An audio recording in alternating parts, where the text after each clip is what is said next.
Donald, nice to talk to you. Hello, Greta. Donald, I think you're going to start a stampede to New York. I just read that if you were in charge, if you were governor, I assume, that you would cut taxes by 50%. There's going to be a stampede to New York.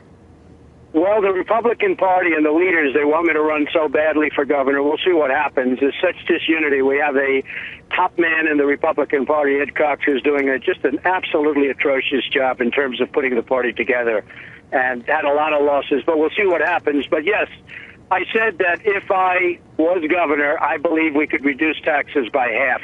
We're the highest tax state in the union, and I believe you could reduce taxes by half. You would, in fact, have a stampede to New York. Well, are you talking about personal income tax, or which tax are you talking about?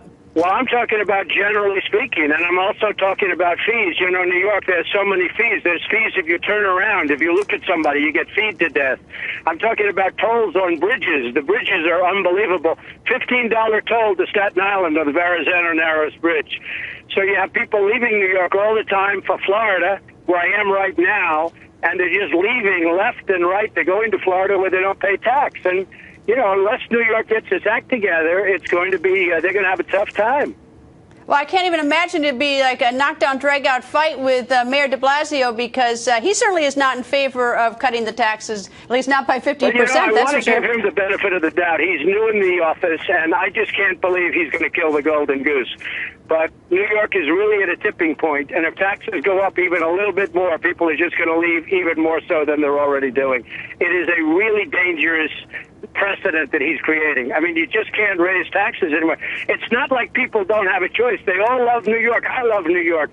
But at some point, it makes no economic sense to stay. So you just can't continue to raise taxes. And if it was properly run, and if they did what they have to do, you could cut taxes in half. All right. Now, I want to switch to find out what you think about the president speaking so much about Fox News. But I'm just curious, are the odds for you running for governor, have they improved since the last time we talked? I think it's about 50-50 last time. Where are we now? Well, what are you talking about? The odds for me running for governor? I would say yes. It's 50-50. It depends on the Republican Party. It depends on the leadership. We have some great chairmen in the Republican Party, some great leaders in the Republican Party. Unfortunately, the top person in the state, who I said is Ed Cox, he has a tremendous record of losing. He doesn't know how to win.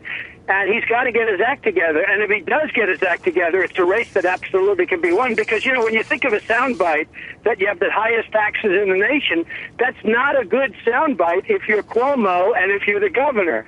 It's a terrible soundbite. So, you know, it's something that could be won, but you can't win with the kind of leadership they have in New York. That's why your presidential campaigns, the presidential candidates don't even come to New York, Greta. So it's a real, because they assume, in terms of the Republicans, they assume they're going to lose. And it shouldn't be that way. So we'll see what happens, but certainly it's something I do if they could unify. There's a question as to whether or not they know how to unify. Okay, now let me switch topics to President Obama. It looks like he watches a lot of Fox News, because he sure talks about us a lot, and taking some swipes. He says we're unfair to him. Well, I think he does watch Fox News a lot, and obviously I thought Bill did a very good job the other day. He asked him questions with respect, but he was tough, but with great respect for the office. And, you know, he's got to do the job. Obamacare is ripping the country to pieces. It's a disaster. You look at what's going on from the standpoint of us versus other nations. I mean, the world is collapsing around us, and we're doing nothing. Not that we're supposed to be the policeman for the world, but we've just lost everybody. Now, whether or not we should have them or not is another thing, but we try to have them, and we just don't have the competence to get where we're supposed to be getting. So it is a tough, tough problem. But if you look at what's happening with jobs, the real numbers, I mean, the real numbers are probably 21 or 22% unemployed. If you look at the real numbers, not the nonsense 6.8% that they try and say, even though half of the people have quit looking for work. So it's a real problem. There's no question about it. Let me ask you that. I mean, obviously, when he's talking to Bill O'Reilly, he might talk about Fox News, but when he's out speaking, he will still historically brings up Fox News. You know, is there? Do you think that that's sort of a normal discourse in politics, or do you think that he, that Fox News really gets under his skin for our reporting? Well, I think it gets under his skin, but don't forget, for everything that Fox News does, he's got 100 to 1 of groups that are treating him fantastically well. And, you know, just from a personal standpoint, I would love to see him do a great job. I would love it. There's nothing I'd rather, even if it inures to his benefit. But unfortunately, we're down the wrong path. We're down the wrong track.